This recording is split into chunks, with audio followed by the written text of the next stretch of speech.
السلام علیکم ورحمۃ اللہ وبرکاتہ۔ الحمد للہ رب العالمین، والصلاۃ والسلام علی اشرف الانبیاء والمرسلین نبینا محمد وعلی آلہ واصحابہ اجمعین وبعد۔ یقول اللہ سبحانہ وتعالی اعوذ باللہ من الشیطان الرجیم ولقد زینا السماء الدنیا بمصابیح وجعلناها رجوما للشیاطین واعتدنا لهم عذاب السعیر۔ آیت کریمہ کے سلسلے میں ہم نے آپ نے یہ باتیں پڑھی تھی کہ اللہ عز و جل نے آسمان کو، ستاروں کو 3 مقاصد کے لیے پیدا فرمایا۔ اس سلسلے میں صحیح بخاری نے وہ روایت جسے امام بخاری نے حضرت قتادہ رحمۃ اللہ علیہ سے نقل کیا ہے، فرماتے ہیں خلق اللہ هذه النجوم لثلاث، اللہ تعالیٰ نے ان ستاروں کو 3 مقصد کے لیے پیدا کیا ہے، زینۃ للسماء ورجوما للشیاطین وعلامات یہتدی بها في البر والبحر فمن تكلف فيها غير ذلك فقد أخطأ وأضاع نصيبه وتكلف ما لا علم له به۔ یہ قتادہ رحمۃ اللہ علیہ کا جو اثر ہے جسے امام بخاری نے اپنی صحیح میں نقل فرمایا ہے، اسے خاص طور پر اس آیت کریمہ کی تفسیر وغیرہ کے موقع پر مفسرین نے نقل کیا ہے۔ ستاروں کے مقاصد واضح ہیں، ان کے علاوہ کوئی چوتھا، پانچواں یا اس سے آگے کوئی مقصد کسی کا نہیں ہونا چاہیے۔ قتادہ رحمۃ اللہ علیہ 3 مقاصد کا ذکر کرنے کے بعد کہتے ہیں فمن تکلف فیہا غیر ذالک فمن تعول فیہا غیر ذالک،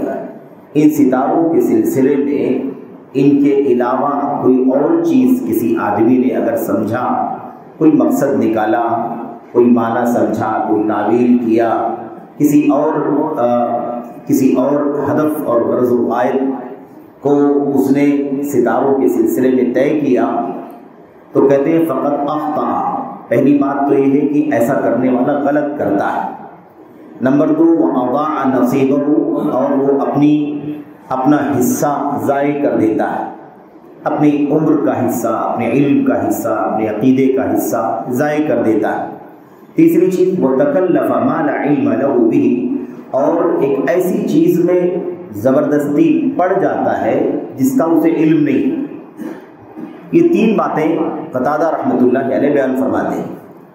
اصل میں انہی ستاروں سے بہت سارے باطل عقائد، باطل پرستوں کے جڑے ہوئے ہیں۔ یہ علم نجوم کا مسئلہ ہو، کہانت کا مسئلہ ہو، جادوگری کا مسئلہ ہو، ان سب کا بہت گہرا تعلق ہے علم نجوم سے۔ ستاروں کے سلسلے میں بہت سارے باطل عقائد، افکار، نظریات، سوچ لوگوں نے بنا لی ہے جس کا اسلام سے، اللہ تبارک و تعالیٰ کے دین سے کوئی ربط اور اس کا تعلق نہیں، اور وہ باطل عقائد ہیں، باطل نظریات ہیں۔ اس لیے یہاں پر اللہ کے نبی علیہ الصلوۃ والسلام کی بہت ساری حدیثیں بیان کی گئی ہیں تفسیر کی کتابوں میں بھی، اور خاص طور پر اللہ کے نبی علیہ الصلوۃ والسلام کی حدیثیں ہیں تو ہر جگہ اس کی ضرورت ہوتی ہے۔ عقیدے کے باب میں سب سے پہلے ان باتوں کو بیان کیا جاتا ہے۔ اب ستاروں سے، یا جس کو نچھتر کہا جاتا ہے، وہ بھی ستارے ہی ہیں، ان سے لوگوں کے جو عقائد جڑے ہوئے ہیں، ان میں سب سے پہلی بات تو یہ ہے کہ لوگ یہ سمجھتے ہیں، بعض لوگ یہ سمجھتے ہیں کہ ستاروں کی تاثیر ہے دنیا میں، ہماری اور آپ کی زندگی کی بہت ساری مصلحتوں میں، یعنی بہت ساری فوائد کے حصول میں، بہت ساری پریشانیوں کے ٹالنے میں ستاروں کا بھی کوئی اثر ہے۔ تو ستاروں کی تاثیر کا عقیدہ رکھنا یہ باطل عقیدہ ہے، اور یہ عقیدے کا فساد ہے، اور اس سلسلے میں بہت ساری وعیدیں، بہت ساری سختیاں، تشدیدات بھی حدیثوں کے اندر آئی ہوئی، اس لیے ہمیں اس سے پورے طور پر بچنے کی ضرورت ہے۔ یہ تو اللہ تبارک و تعالیٰ کا فضل و کرم ہے، اس کی توفیق ہے کہ عقیدے کے باب میں ہم اور آپ جلدی نہیں بہکتے، لیکن حالات کی نزاکت کبھی کبھی ہمیں بھی، ہمارے قدموں کو بھی بہرحال متزلزل کر دیتی ہے۔ اس کی بہت ساری مثالیں سماج میں، سوسائٹی میں دیکھنے کو ملتی ہیں، اس لیے ہمیں بہت زیادہ محتاط رہنے کی ضرورت ہے۔ ستاروں کے بارے میں تاثیر کا عقیدہ باطل عقیدہ ہے۔ ایسے ہی ستاروں کے بارے میں یہ سوچنا کہ دنیا میں اگر کوئی فتنہ آتا ہے، فساد آتا ہے تو فلاں ستارے کی وجہ سے آتا ہے، فلاں خیر آتا ہے، کوئی بھلائی آتی ہے تو فلاں ستارے کی وجہ سے آتی ہے۔ مثال کے طور پر اگر بارش ہو رہی ہے تو فلاں ستارے کی وجہ سے ہو رہی ہے، یا بارش رک گئی ہے تو فلاں ستارے کی وجہ سے بارش رک گئی ہے، کیونکہ اس کا اثر ہے اور وہ اس مسئلے میں وہ ستارہ مثال کے طور پر انوالو نہیں ہے، اس میں اس کا کوئی دخل نہیں ہے، اس لیے بارش نہیں ہو رہی ہے۔ ایسی کسی کی صحت، کسی کی بیماری کا مسئلہ ہو، کسی کی فقر کا، محتاجگی کا، یا کسی کی دولت کا مسئلہ ہو، اس میں بھی لوگ ستاروں کی تاثیر سمجھتے ہیں۔ ایسی اولاد وغیرہ کا مسئلہ ہے، اس میں بھی لوگ ستاروں کی تاثیر سمجھتے ہیں۔ تو اس طرح کے جو بھی عقائد ہیں، یہ عقائد سب کے سب باطل ہیں۔ نہ یہ عقیدہ رکھنا ہے، نہ اس طرح کی کوئی چیز سیکھنی ہے، نہ اس طرح کی چیزیں کرنے والوں کے پاس کسی بھی اعتبار سے جانا ہے۔ کسی بھی اعتبار سے جانا نہیں، ہمیں جانے سے بھی منع کیا گیا اور وعیدیں سنائی گئی۔ اور آپ ایک بات اچھی طرح سے جان لیں کہ حدیثوں کے اندر جیسے سحر، جادو کی ممانعت ہے، اس کی حرمت ہے، ایسی رمل، ایسے عراف جس کو کہا جاتا ہے، اور ایسے ہی کہانت ہے، تنجیم ہے جس کو علم نجوم کہا جاتا ہے۔ آپ نے اخبارات کے اندر وہ اردو اور ایسے ہی ہندی، انگریزی اور دیگر زبانوں کے اخبارات میں بھی آپ نے دیکھا ہوگا کہ وہ بہت سارے برج بنا لیے گئے ہیں، یہ عقرب ہے، یہ جوزہ ہے، یہ حمل ہے، یہ فلاں ہے، اور پھر لوگوں کا عقیدہ ہوتا ہے کہ ستارہ جب اس برج میں جاتا ہے تو دنیا میں یہ تاثیر پیدا ہوتی ہے، اور جب ستارہ فلاں برج سے نکل جاتا ہے تو اس کی یہ اثرات مرتب ہوتے ہیں۔ اور تفصیلات میں بھی جانا نہیں چاہتا کیونکہ چونکہ اسے ہمیں جاننا نہیں ہے اور اس میں پڑھنا نہیں ہے، لیکن صرف اس کی قباحت اور اس کی شناخت کو آپ کے سامنے اشارہ کرنے کے لیے باتیں ذکر کر رہا ہوں۔ یہ اخبارات کے اندر آپ نے اس چیز کو بار بار دیکھا ہوگا، تو سارے اخبارات میں چیز ہوتی ہے، یہ ساری کی ساری چیزیں جادو، کہانت، علم نجوم سے تعلق رکھتی ہیں اور یہ چیزیں حرام ہیں۔ اللہ کے نبی علیہ الصلوۃ والسلام نے ستاروں کے بارے میں ارشاد فرمایا، من اقتبس شعبۃ من النجوم فقد اقتبس شعبۃ من السحر زاد ما زاد۔ اللہ کے نبی نے فرمایا جو شخص علم نجوم کا معمولی سا حصہ حاصل کرتا ہے، تھوڑا سا بھی علم نجوم حاصل کرتا ہے، ستاروں کے بارے میں علم، اس کی تاثیر، اس کے بارے میں جو لوگوں کے عقائد، اس بارے میں جو تھوڑا سا اقتباس یعنی تھوڑا سا بھی سیکھتا ہے، تو سمجھ لو کہ وہ جادو سیکھتا ہے۔ جتنا علم نجوم سیکھتا ہے اتنا وہ جادو سیکھتا ہے، زیادہ ما زیادہ۔ اب وہ جتنا زیادہ علم نجوم سیکھے گا اتنا ہی زیادہ جادو سیکھے گا۔ اللہ کے نبی صلی اللہ علیہ وسلم کی اس حدیث میں وعید ہے کہ اس سے بالکل بچنا ہے، تھوڑا بھی سیکھنا جادوگری سیکھنا ہے، تو جتنا زیادہ آدمی سیکھے گا اتنا ہی زیادہ جادوگری سیکھے گا۔ ابھی ہم نے یہ بات پڑھی ہے اللہ کے نبی صلی اللہ علیہ وسلم کی حدیث میں کہ ان شیاطین کا، جنوں کا، جن سے جادو کا، کہانت کا گہرا تعلق ہے، یہ جو شعبدہ باز ہوتے ہیں، غیب کی خبریں دینے والے، کسی کی صحت کا، کسی کی بیماری کا پتہ بتانے والے، یا کسی کی گم شدہ چیز کا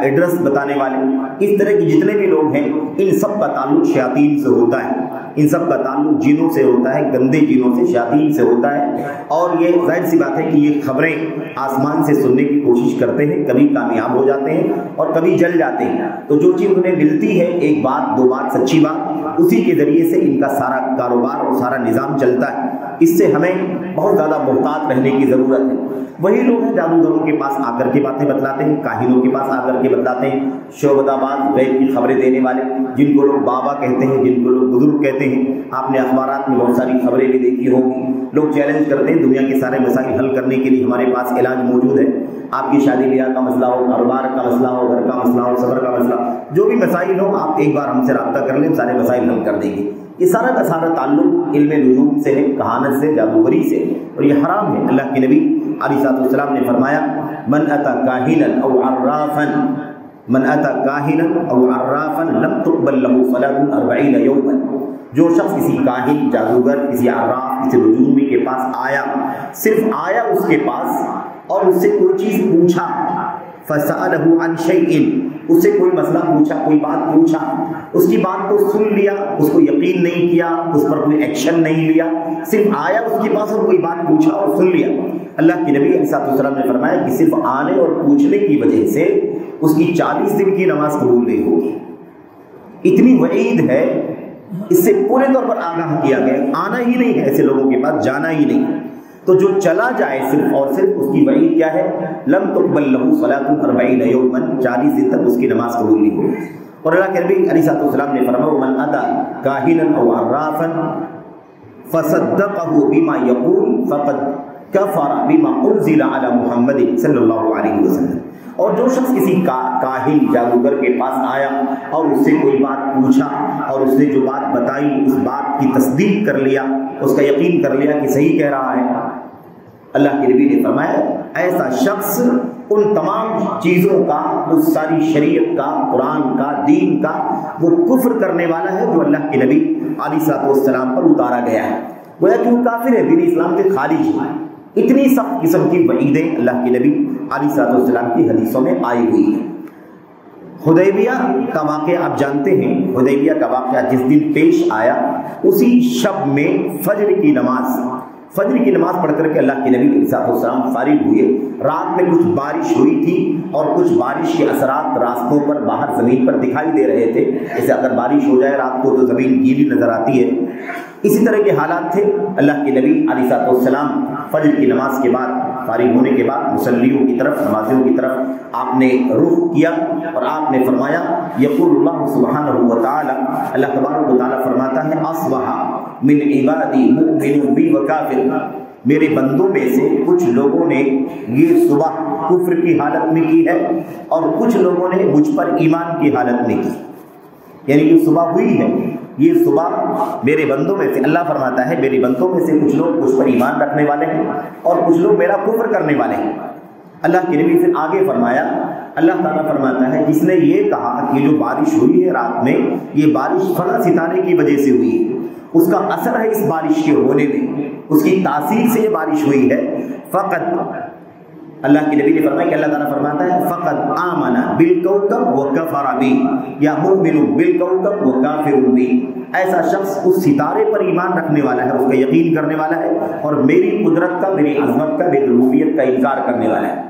اور جو شخص یہ کہہ رہا ہے میرے بندوں میں سے کہ آج کی شب جو بارش ہوئی ہے یہ بارش بھی اللہ تبارک و تعالیٰ کی طرف سے ہوئی ہے، جیسے ہمیشہ ساری چیزیں اللہ تبارک و تعالیٰ ہی عطا فرماتا ہے، یہ بارش بھی اللہ تعالیٰ کے برسانے سے ہوئی ہے، اس میں کسی ستارے کا کوئی اثر نہیں ہے۔ فذلک مؤمن بی وکافر بالکوكب، ایسا شخص مجھ پر یقین کرنے والا ہے اور ستارے کا، نچھتر کا انکار کرنے والا ہے۔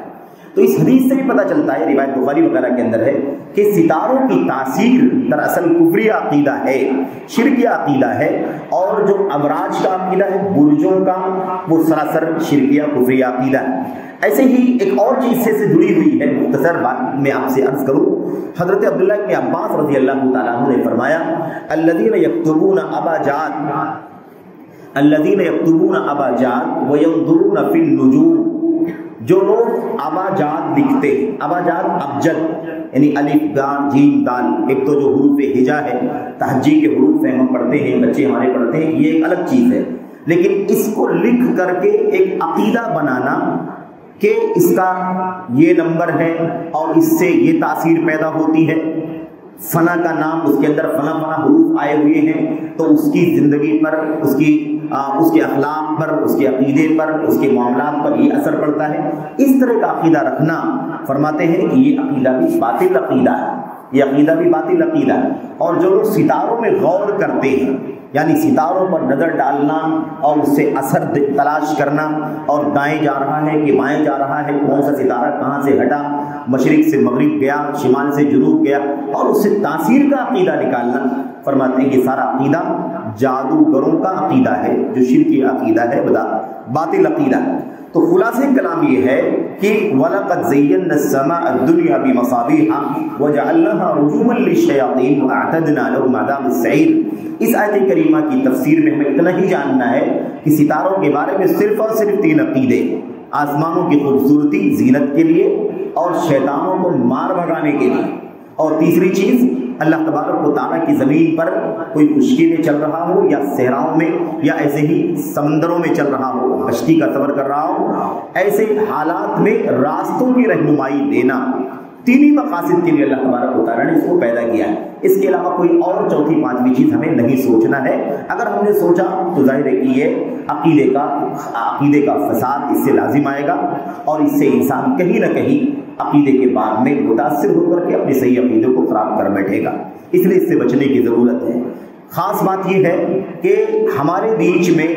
الحمدللہ ایسا عقیدہ تو ہم نہیں رکھتے، لیکن ہم کبھی اپنے حالات سے جب دوچار ہوتے ہیں، صحت اور مرض کا مسئلہ ہوتا ہے، یا غربت اور فقر اور محتاجگی کا مسئلہ ہوتا ہے، یا کسی اور قسم کی کوئی آفت اور مصیبت سے ہم دوچار ہوتے ہیں، تو شیطان ہمیں ورگلاتا ہے، وسوسے ڈالتا ہے، اور بہت سارے انسانی جناتی شیاطین آتے ہیں اور ہم سے کہتے ہیں کہ بھئی آپ نے سارے کام کر لیے ہیں، آپ کو آرام تو نہیں ہوا، آپ کا مسئلہ حل نہیں ہوا، کیا حرج ہے ایک بار اگر آپ کوشش کر لیں، ٹرائی کر لیں، دیکھ لیں،